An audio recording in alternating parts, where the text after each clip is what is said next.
योग दिवस की आप सभी को बहुत बहुत शुभकामनाएं और बधाइयाँ। आलोक संस्थान योग को अपने कार्यक्रमों में नियमित रूप से सदैव से जोड़ता चला आया है और 1984 से 1984 से आज दिन तक हमारा योग जो है हमारे पाठ्यक्रम का हिस्सा है। केंद्रीय माध्यमिक शिक्षा बोर्ड ने अब जाकर इसको नई शिक्षा नीति में पाठ्यक्रम का हिस्सा बनाया है। योग दिवस अपने आप में इसलिए महत्वपूर्ण है कि भारत फिर से विश्व गुरु बन रहा है, नहीं बन चुका है। और योग एक ऐसा माध्यम है जिसे हम कहेंगे योग चित्त वृत्ति निरोध। योग चित्त वृत्तियों का निरोध है। पतंजलि ने सबसे पहले इन योग सूत्रों को बहुत ही प्रभावी ढंग से लिखा। ऐसा माना जाता है कि आदि योगी अगर कोई है तो वो भगवान शिव है। केदारनाथ के पीछे जिसे आजकल हम गांधी सरोवर बोलते हैं, वो मूलतः शिव का सरोवर है, जहाँ पर भगवान शिव ने वहाँ योग की साधना है, क्योंकि भगवान स्वयं तो योगी हैं और उन्होंने अपना पूरा जीवन भगवान शिव योगी के रूप में उस स्वरूप को हम उस दिव्य रूप को हम देखते हैं।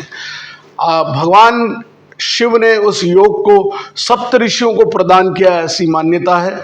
और सप्त ऋषियों ने जब जीवन को अवतरित होकर इस मृत्यु लोक में आने से मना किया, तब कहते हैं कि यह योग सूत्र जो है, ये योग की जो शिक्षा है, वो उन्होंने पतंजलि को प्रदान करी सप्त ऋषियों ने। तो पतंजलि जो है वो नाग प्रजाति के वो व्यक्ति थे, इसलिए उनको कई बार हम पतंजलि को नाग के रूप में दिखाते हैं कि वो नाग है, आधा शरीर उनका नाग का है और वो हाथ जोड़े खड़े हैं। तो पतंजलि मूलतः नाग एक सांकेतिक है। जैसे सांप एक फ्लेक्सिबल होकर मूवमेंट करता है, वैसे ही हम अपने शरीर को लोच बना सकते हैं। इसलिए हमारी कुंडलिनी को भी सर्प के रूप में दिखाया गया है, सर्पाकार रूप में, बिल्कुल कुंडलिनी को। इसलिए कुंडलिनी जब जागृत होती है, मूलाधार से सहस्त्रार तक जो चक्र हैं हमारे, उन चक्रों पर तो हम आज बात नहीं करेंगे, लेकिन हम अष्टांग योग की यम, नियम, आसन, प्राणायाम, प्रत्याहार, धारणा, ध्यान और फिर समाधि, मतलब हम योग और फिर सीधे ध्यान पे आ जाते हैं। तो यम, नियम, आसन, प्राणायाम, प्रत्याहार, धारणा, ध्यान और समाधि है, ये अष्टांग योग हैं। अष्टांग योग के बारे में मैंने अपनी किताबों में बहुत विवेचन किया है। हमारे बच्चे इस बात को अच्छी तरह जानते हैं।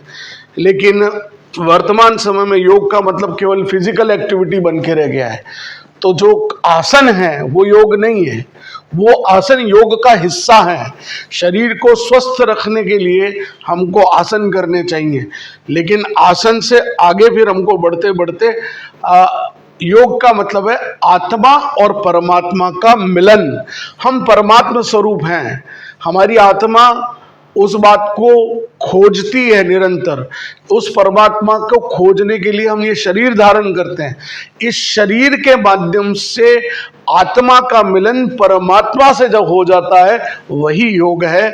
इसको समझने की आवश्यकता है और वो तभी हो सकता है जब हम अपने शरीर को हम आसनों के माध्यम से नियमित हम उसको ट्रेन करें, यम का पालन करें, नियम का पालन करें, आसन करें, फिर प्राणायाम करें, श्वास प्रश्वास पर ध्यान केंद्रित करते हैं तो हमें पता चलता है कि पूरी एक श्वास आ रही है, एक जा रही है। यम, नियम, आसन, प्राणायाम, प्रत्याहार, हम जो उसके स्वरूप में जो ग्रहण करते हैं, जैसा खाओगे अन्न वैसा होगा मन। धारणा, किसी चीज को धार लेते हैं। हठ योग में लोग धार लेते थे, एक टांग पे खड़े रहेंगे, वो हठ योग है। और उसके बाद वो हट करके ईश्वर से प्राप्ति कर लेते थे, वो हट करते थे। तो फिर समाधि, यानी कि सांस रोककर कुंभक जो है जो हम बंद लगाते हैं, मूल बंद है या उड्डयन बंद है, ऐसे अनेक बंद जिस पर भी आगे हम चर्चा करेंगे। और एक और नया योग जो हमने जोड़ा है वो हास्य योग। जब हास्य योग करते हैं तो हम अपनी ऊर्जा को रूपांतरित करते हैं। आप नियमित सूर्य नमस्कार करें, आप नियमित वृक्षासन करें, ताड़ासन करें, अर्धचंद्रासन करें, चक्रासन करें, वक्रासन करें, बकुलासन करें, मयूरासन करें, उसके बाद कटी चक्रासन करें। ऐसे अनेक आसन हैं, पश्चिमोत्तानासन है,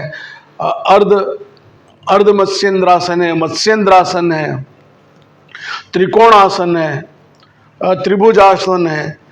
तो ये सभी आसन जो है ना, वैसे तो मूल जो आसन है वो तो बहुत कम है, जिनकी संख्या अगर हम देखें तो कोई 68 आसन है, 68।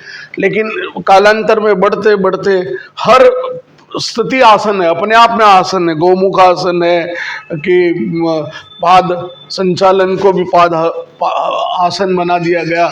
रिस्ट को अगर हम बनाए तो वो भी अपने आप में आसन हो जाता है। तो ऐसे अनेक आसन हैं। तो आज विश्व योग दिवस पर आप स्वस्थ रहें और योग को जीवन में अपनाएं। और हमारे देश के प्रधानमंत्री अमेरिका में जाकर आज योग कर रहे हैं, ये हमारे लिए बहुत अच्छी बात है। बाबा रामदेव ने भी इस योग को पूरी दुनिया में पहुंचाया है। हमारे स्वामी विवेकानंद पहले योगी थे और दुनिया में सबसे बड़े अगर कोई सभी कलाओं के निपुण कोई एक है तो योगेश्वर कृष्ण हैं, जो संपूर्ण योग के ज्ञाता हैं। और भगवान शिव तो साक्षात आदि योगी हैं। एक बार पुनः आप सभी को विश्व योग दिवस की हार्दिक शुभकामनाएं, बधाई।